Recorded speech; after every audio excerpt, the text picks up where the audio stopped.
There I was, standing in a puddle under the Eiffel Tower, sobbing over a $12 croissant. It was supposed to be a cinematic breakfast, a moment of pure Parisian bliss.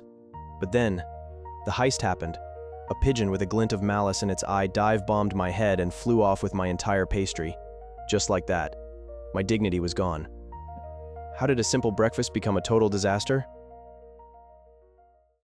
Let's backtrack for a second. We all see those Instagram reels, girls in berets sipping lattes while the sun kisses the Seine. I fell for it. I thought I'd be a chic traveler, navigating the cobblestone streets with effortless grace. My plan was simple. Buy the most expensive pastry I could find a spot by the tower, and live my best life. But Paris had other plans for me. It wasn't Emily in Paris.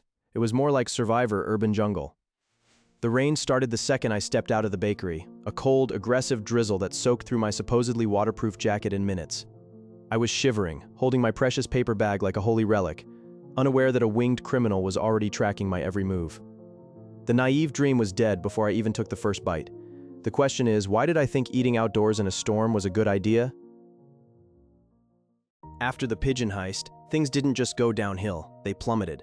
In the shock of the attack, I dropped my physical map. I watched in slow motion as it slid right into a storm drain. Gone. Since my phone was nearly dead, I headed for the metro. But of course, because the universe has a sense of humor, the line I needed was closed for maintenance.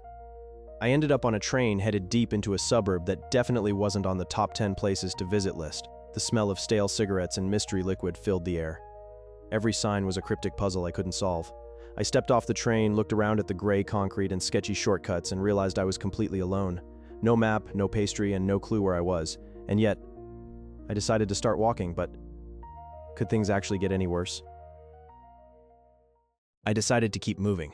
I figured if I just kept walking, I'd eventually see something recognizable.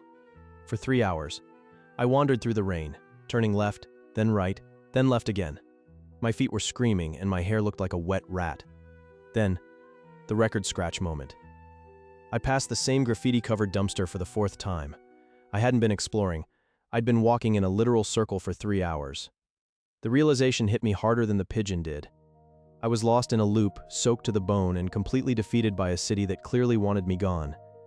At that point, the glorious adventure felt more like a hostage situation. I sat on a damp bench, shivering and staring at my ruined shoes. I had reached my limit. How does one escape a Parisian nightmare when their pride is already at zero? I finally surrendered and called an Uber. The ride back cost more than my actual flight, but I didn't care.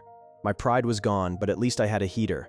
Pro tip: eat your pastries indoors and never trust a bird with a glint in its eye. Thanks for watching.